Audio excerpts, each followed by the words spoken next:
Tervist, tere tulemast Sillamäele. Tervist!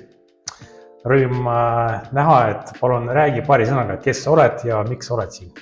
Ma olen Juhan Randvere, ma olen pianist, ka klaveriõpetaja ja Klassikaraadio saatejuht, aga täna ma olen siin tõesti tegelikult isegi olnud kahes rollis. Ma olen olnud ka korraks klaveriõpetaja noorele Tigranile, kes mängis suurepäraselt ja olen siis nüüd õhtupoole pianist, nii et annan ühe soolo. Suurepärane. Et ma tean, et sa oled käinud ju Sillamäel mõned korrad enne sedagi. Et need olid sellised ka loomekohtumised Sillamäe publikuga. Et kuidas see Sillamäe publik sulle tundub? Sillamäel ma olen tõesti päris mitu korda käinud erinevate koosseisudega ja Sillamäel on väga mõnus esineda. See kontserdisaal on täpselt hea suurusega, mulle see meeldib. Ta on kuidagi sellise sõbraliku või sooja olekuga ja minu arust Sillamäe publik on asjaga väga kaasas. Nii et ma kohe, kui ma sain teada, et ma saan tulla soolokontserti siia tegema, mul oli süda täitsa rahul.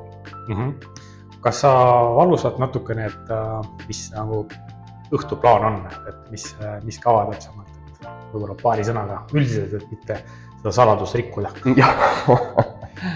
Ma proovin mängida natukene üles ehitada nagu justkui Arvo Pärdi ümber seda, kuna ta ikkagi juubeliaasta on ja ta on maailma üks kõige kuulsamaid elavaid heliloojaid üldse ja veel meil Eestist pärit, nii et ma mängin teda hea meelega. Tal ei ole väga palju klaveripalasid, aga need mõned sellised hitid ma siia mängin ja nende ümber siis ma mõtlesin puhtalt selle peale, et mis siin saalis võiks hästi kõlada. Ma mängin ühe Listi ballaadi mängin seal, siis ma mängin ka ühe Bachi toccata.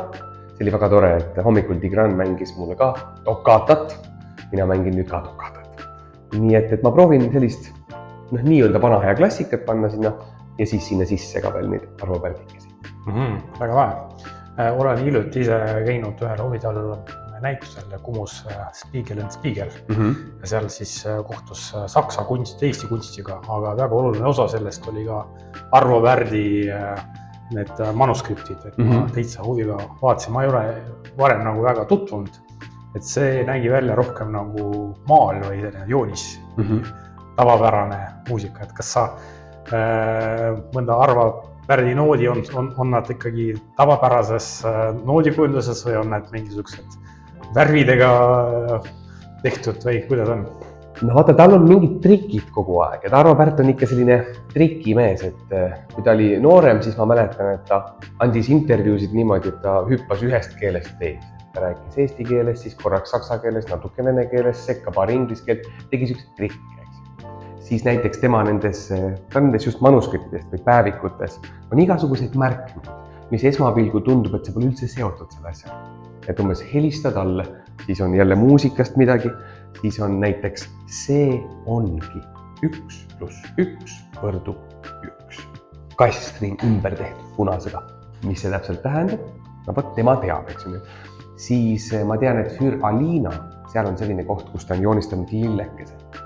Mingid teatud koht. Ma tean, kus see koht on ka. Ma joonistasin endale ka sinna lillekese. Ja ma ei tea, kas see on ilulill või mälestuslill või mida see tähendab seal, aga vaat mingid sellised trikke ta teeb. No väga huvitav, et ma usun, et ka Sillamäe publikul on kindlasti huvitav jälgida seda. Et millal tuleb lill? Jaa, et ilmselt sa räägid sellest natukene ka, et minu ja sinu etteasted siin Sillamäel jäid selle tõttu meelde, et peale suurepärast muusikalist annet sul on kindlasti ka sellist show annet ka, et sa nagu jutustad hästi ja haarad publiku kogu kaasa. Et see on väga äge, kui muusik mitte ainult keskendunud mängib midagi, vaid nagu on sellise heas mõttes, et meelitab publikut oma jutuga. Mul on hea meel, et sa seda ütled.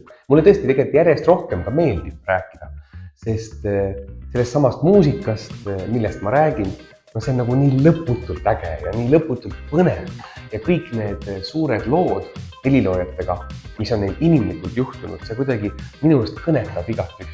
Et see on nagu, me saame nii lihtsalt samastuda, näiteks ma ei tea, mingi Mozarti lausega. Ta on öelnud neid samu lauseid, mida me oleme ka tundnud ja nii edasi.